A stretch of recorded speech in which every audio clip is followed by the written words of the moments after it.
28-year-old Rikkell Bock walked into her mom's house with her family, ready to sit down and enjoy their weekly Sunday breakfast together. Except that when they arrived, Rikkell's mom, 52-year-old Dee Ann Warner, was nowhere in sight. Neither was her husband Dale or their daughter, Angelina.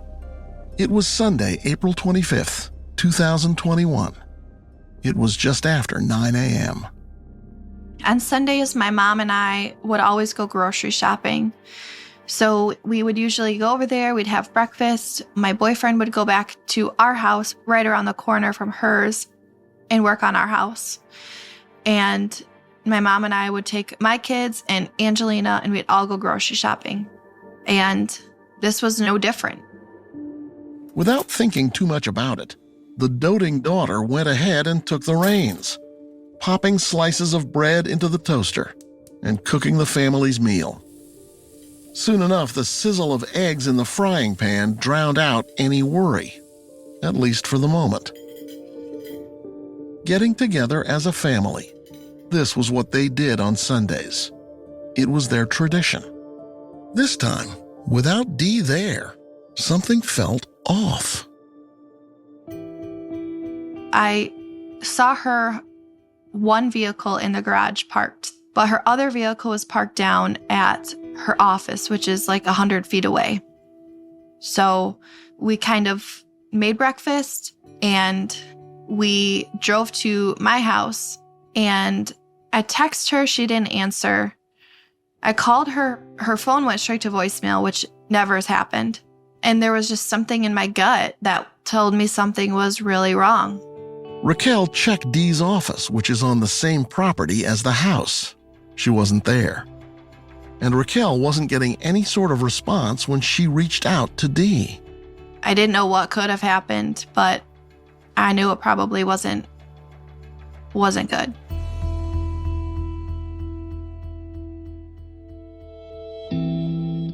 This is not your typical missing persons case. Dee Warner's story is different. That's because at least one investigator is examining her disappearance as a potential murder. And her family also isn't so sure they're going to find Dee alive. That said, they're still searching for what is missing. And what's missing in Dee's story isn't just a beloved mother. For her family, what's also missing are answers. And perhaps justice. Dee's brother, Gregg Hardy, is determined to find out what happened to her. I can tell you that one thing about me, I don't stop. Whatever it takes, we will get the truth out.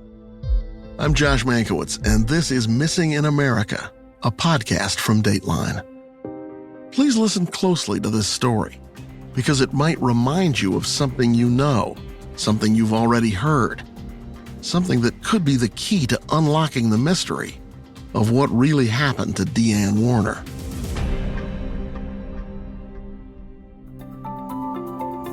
In her life, Dee Warner wore many hats: wife, sister, grandmother, businesswoman. To Rikkell Bock, she was really just mom. Rikkell remembers life with a tough and fearless mother. They were always on the move together, always laughing, always having fun. Growing up with my mom was always eventful. She always had something going on. My mom was a huge shopper, and we would go shopping often.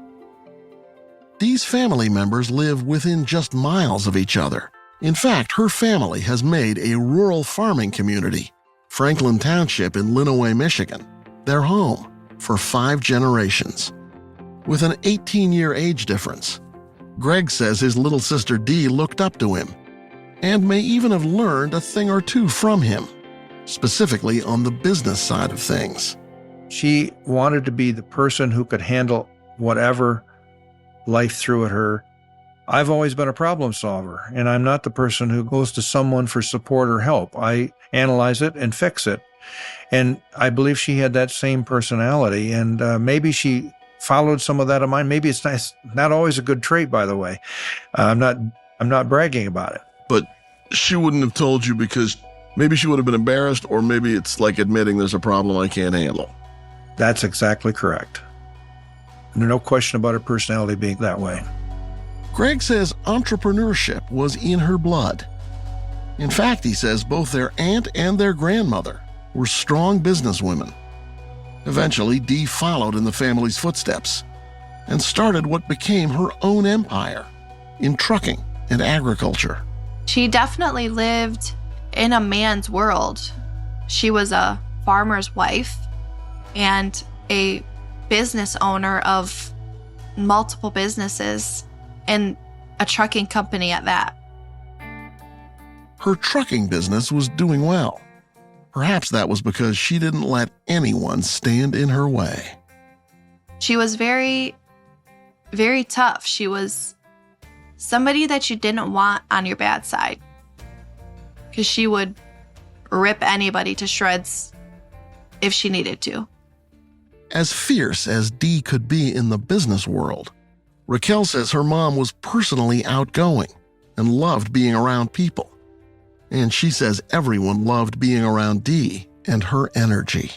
She was full of life. She was always the life of the party, very spunky, very caring about anybody that she came across, always wanting to help anybody she could.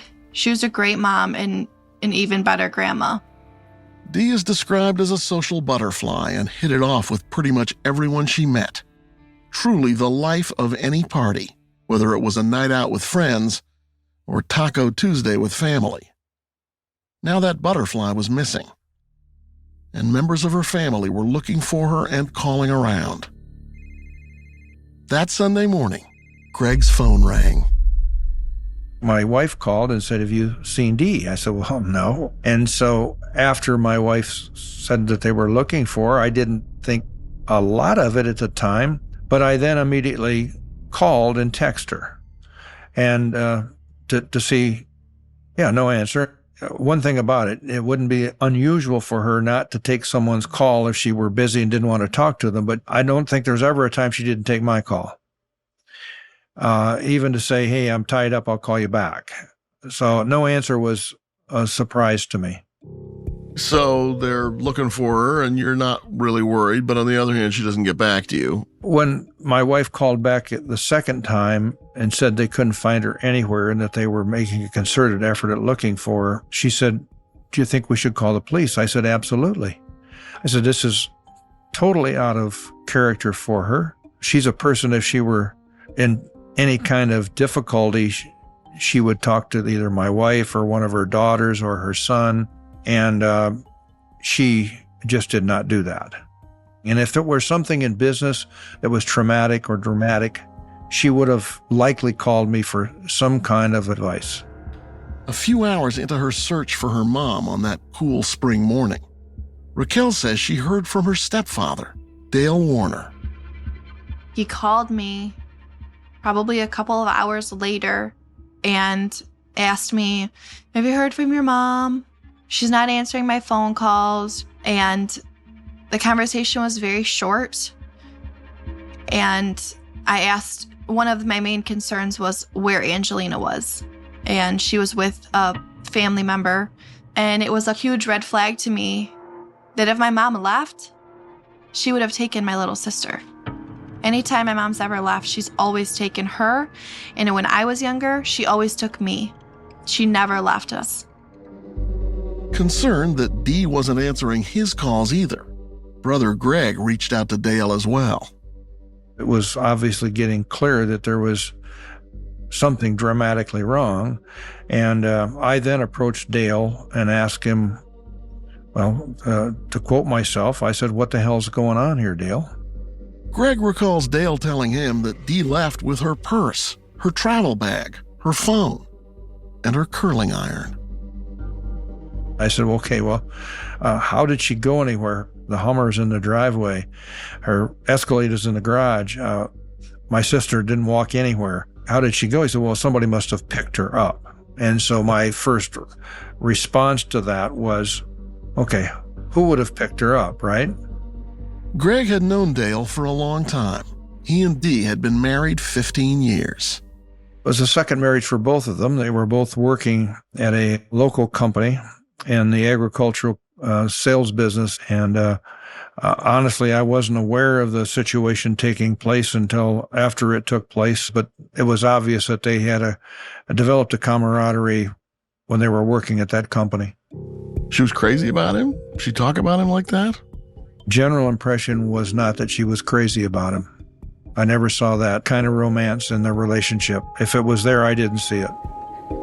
Gregg recalls their wedding day in 2006. It was elegant and fancy, but he says not especially romantic. It was a beautiful wedding. It was an outdoor wedding. It was at a very nice area in a town called Saline, Michigan. There was a fair amount of pomp and circumstance. It was a pretty wedding with properly prepared everything. His family are people that I've known a long time. If I were to analyze Dale's demeanor towards her, it was not one of those puppy love kind of things that you see sometimes in weddings. After they married and blended their families, both had children from first marriages, the couple welcomed their own child together, a daughter, Angelina. When her mother married Dale, Rikkell was not much older than 10-year-old Angelina is now. Rikkell lived in their home with them and saw that relationship up close. Their marriage consisted of their businesses. That's what kept them together for so long. For years, Dee and Dale made it work there on the sprawling property, with enough space for both their home and their businesses, including the trucking company Rikkell says Dee owned outright. At the same time, Rikkell says the business that kept them together also increasingly drove them apart. They were always fighting about work, and it was never pretty. And I had a conversation with her the day before she went missing, and she was going to leave him. She truly had enough. I even said to her, "Do you think that if you sold your trucking company that it would fix your marriage or make it better?" And she responded with, "My marriage is already over. You can't go back from this." So that was what she wanted to do. And she seemed more sure than I've ever heard her be about divorcing him. It felt like a significant mother-daughter talk. Before Rikkell could continue it, Dee was gone.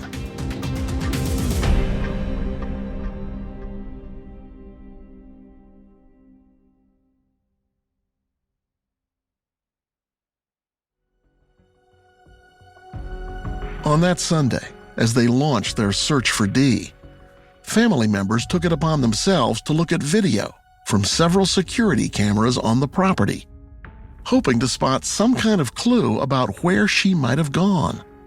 They watched that morning to see if there was any vehicles that drove by that could have picked her up or anything. And there was nothing.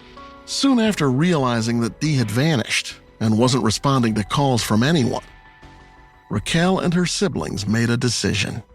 We spoke to Dale and we said, "We think that it's time that you should report her missing." And he said, "I'll do it in the morning after I take Angelina to school." And so we decided that wasn't enough for us. So we left. We went to my brother's house and called and reported her missing. As soon as Dee's family filed their report, the Lenawee County Sheriff's Office began investigating her missing persons case. Deputies determined the last people to see Dee before her disappearance were the family friend who'd picked up Angelina for the night, and then Dale, Dee's husband. The Sheriff's Office declined to share the missing persons report with us, saying it's an open investigation. The more Gregg dwelled on the what-ifs surrounding his sister's disappearance, the more some gut-wrenching possibilities began to creep into his thoughts.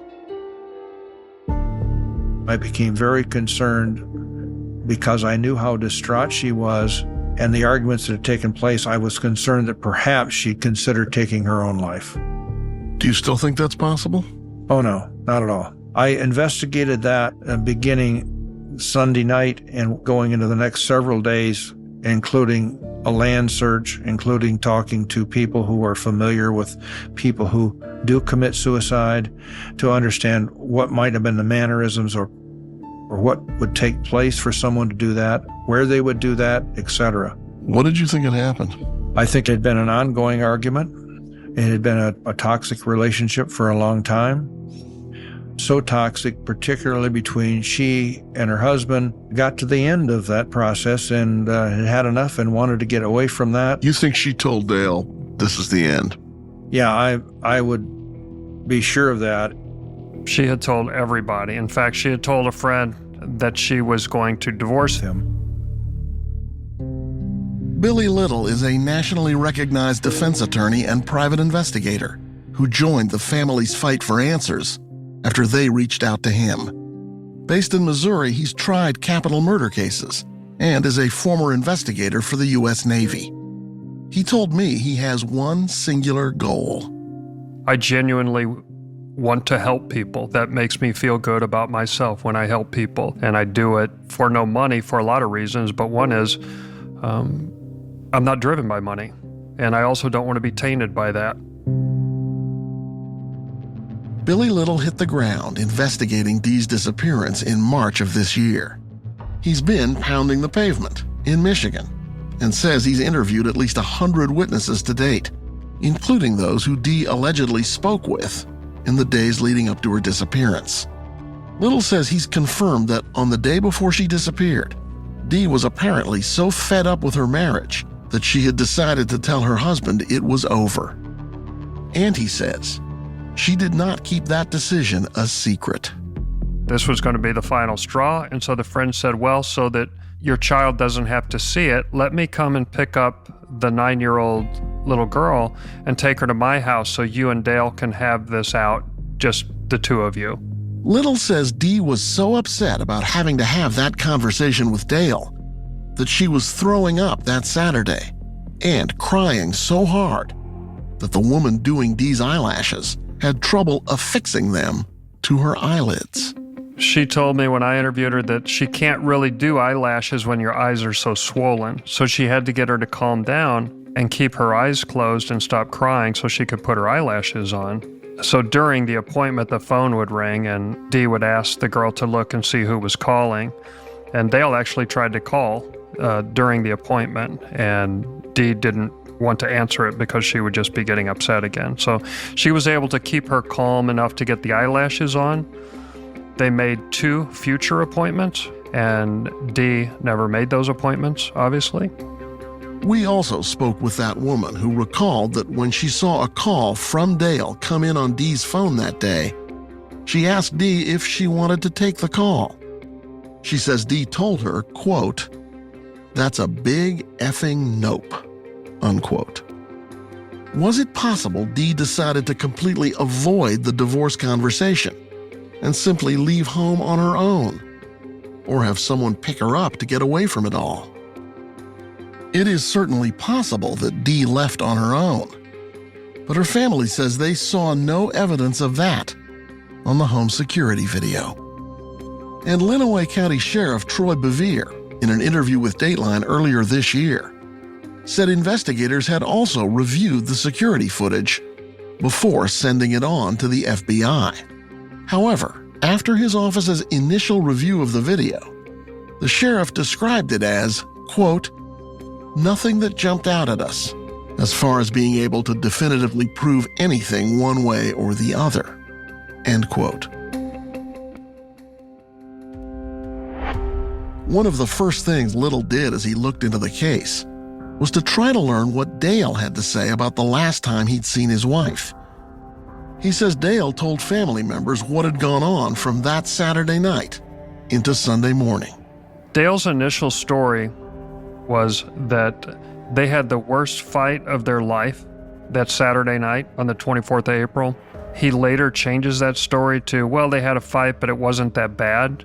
That after the disagreement, the argument, he gave her a massage on the living room floor. She fell asleep. He lifted her up and put her on the couch, which is where she stayed the entire night. He went to the bedroom. He fell asleep. He got up the next morning, and when he left the house at 6 a.m., he walked by and saw her in the living room, asleep and snoring on the couch at 6 a.m. And that's the last he saw of her.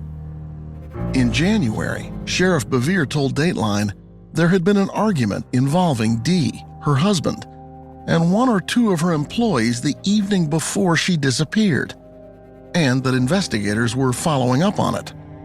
Little says family members asked Dale what he thought had happened to Dee. He said, well, she's probably in Mexico or Jamaica. He also said at one point that she must have run off with a guy who had more money than him because she was so into the money thing, but no suggestion about who that might be.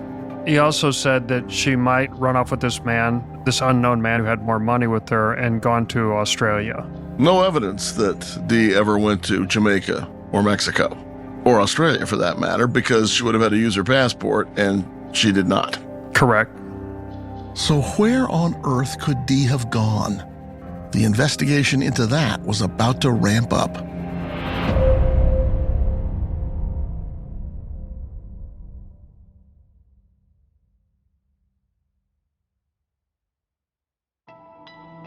Spring turned to summer, with no sign of Dee. Summer was one of her favorite times of the year, and it included the annual Lenawee County Fair. That was a tradition she and her daughter Rikkell just loved. Together they showed animals, shared funnel cakes, and made some treasured memories.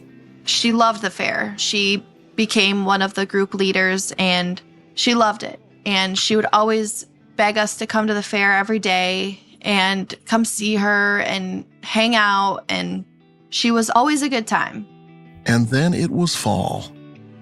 Crunchy, colorful foliage drifted down from the nearly barren trees and gently rolled across the rural fields and lakes nestled in Lenawee County. 6 months had passed since Dee Warner had been seen or heard from, and a chill washed over the vast farmland and the local orchards. For the most part, people here were looking forward to their autumn favorites, sipping on hot apple cider, gathering around bonfires to toast up sticky, sweet s'mores, and getting a costume ready to pretend to be someone else for just one night. Halloween was fast approaching. For Dee Warner's family, a real-life horror story was unfolding. Now summer was a memory, and maybe Dee was too. In late October 2021, investigators conducted multiple searches of Dee and Dale's several-acre property, but were unable to locate Dee. In March of this year, the Lenawee County Sheriff's Office announced the formation of a task force for Dee's case, which included the assistance of the Michigan State Police and the FBI. With that, more searches followed. Those were done by helicopter and on foot, canine and cadaver dog searches, drone searches, ground-penetrating radar, forensic searches.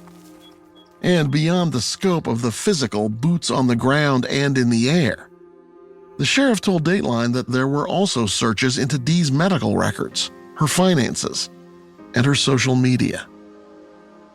The only thing unearthed in all of those search efforts, according to the sheriff, was a set of her keys. They could not find Dee. Billy Little has conducted his own searches, and he's come to one conclusion. You don't think Dee's going to come walking back in the door. In fact, you don't think her body's ever going to be found. No, I don't. I don't believe that either one of those will happen. Now, that being said, I have conducted high-tech drone searches of thousands of acres of property. I have conducted some, I don't want to say too much, but let's just say there may or may not be cadaver dogs that I have access to. There's farmland that covers up to 4,000 acres. But the property where they have the office and the businesses and the trucking company and the fertilizer company, that's probably a quarter-mile square. That area has been searched by multiple law enforcement agencies, including the FBI, and nothing's been found. So, if she was killed there, which is what you think, where is she? I don't know where she is. Again, I don't think we're ever going to find her. But I haven't given up looking because the family wants to find her body so she can get a proper funeral. As she looks back on it all, Rikkell remembers her mother telling her something about her stepdad, something that has stayed with her ever since. One of the last things my mom said to me was that she watches Dateline like every night and he could do something like that to me. When Dateline asked Lenawee County Sheriff Troy Bevere back in January 2022 if he had any person of interest in his sights for Dee's disappearance, he said, quote, "Really, we haven't ruled anything out. We're trying to keep an open mind and not rule anybody out and not focus on anyone in particular, but kind of focus on everyone in particular." End quote. Then in April, Sheriff Bevere said this to our NBC affiliate, WDIV. We have not completely ruled anyone out. And I could also say that the husband, Dale Warner, is well aware that he is the primary person of interest in this. And yes, we have interviewed him numerous times. We reached out to Sheriff Bevere again recently, who agreed to speak with us for this podcast. But at the last minute, he canceled our scheduled interview. Dale Warner did not respond to Dateline's multiple requests for an interview. However, his attorney did provide a statement to local media back in May, addressing the mystery surrounding Dee's whereabouts. In part, it said that Dale misses his wife and had nothing to do with her disappearance. It also stated that Dale has fully cooperated with law enforcement, including participating in interviews and having his property searched. The statement concluded with Dale's eagerness to hear from Dee, alive and well. Rikkell doesn't believe that's going to happen. You don't think your mom's still alive anymore? No. Then, as we were producing this episode, news broke about the case. As I said, Sheriff Troy Bevere canceled our scheduled interview. And now we know why. The day he was going to discuss where their investigation stood was the same day he made a big decision in the case. The sheriff requested that the Michigan State Police, already assisting on this case, take over the lead in the investigation. The sheriff told Dateline why he took that step. Quote, "I did the right thing at the right time for the right reason, to help the family and move the case forward." End quote. As of August 2nd, the Michigan State Police is actively reviewing the Lenawee County Sheriff's request that they take the lead on Dee's case. They have also declined to speak with Dateline for this podcast. Dee Warner's missing persons case is still an open and active investigation with the Lenawee County Sheriff's Office, at least for now. No suspects have been named in the case, and with no sign of Dee, alive or dead, her family continues to demand answers. I want somebody to be held responsible. I definitely want to be able to have the closure of her, because at this point, I can't even explain to my kids, where's Nana? Because I don't have any proof that she's 100% gone. So we need that closure for us, and we need it for our kids, and we need it for our little sister, so that we can all move forward and start the grieving process. Through his own investigation, Billy Little says there's been no proof of life. And because of that, Gregg also believes his sister is gone forever. Where do you think she is? Well, she's dead, for one thing. Where her remains are, I don't know. I've spent a lot of effort looking for that. I've offered a major cash reward for that. I have some continuing leads and ideas that I'm pursuing and continue to pursue. But as we sat here today, I don't know. And Dee's protective big brother, Gregg, is more determined than ever. One thing about me, I don't stop. Whatever it takes, we will get the truth out. You think you're eventually going to know? Absolutely. This is where you can help bring Dee Warner home, to Angelina, to Rikkell, to Gregg, and to those who miss her. Dee is 5 feet 4 inches and weighs approximately 135 pounds. She has brown hair with blonde highlights. If you know anything about her disappearance or her whereabouts, call the Lenawee County Sheriff's Office at 517-263-0524 or the Michigan State Police at 855-642-4847. Thanks for listening. To see photos of Dee and to learn more about other people we've covered in our Missing in America series, go to DatelineMissingInAmerica.com. There, you'll be able to submit cases you think we should cover in the future. Missing in America is a production of Dateline and NBC News. Jessica Knoll is the producer of this episode. Jonathan Moser and David Varga are audio editors. Logan Johnson is associate producer. Additional reporting by Veronica Mazeka. Susan Nall is senior producer. Adam Gorfain is co-executive producer. Liz Cole is executive producer. And David Corvo is senior executive producer.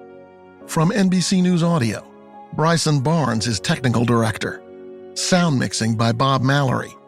Nina Bisbano is associate producer.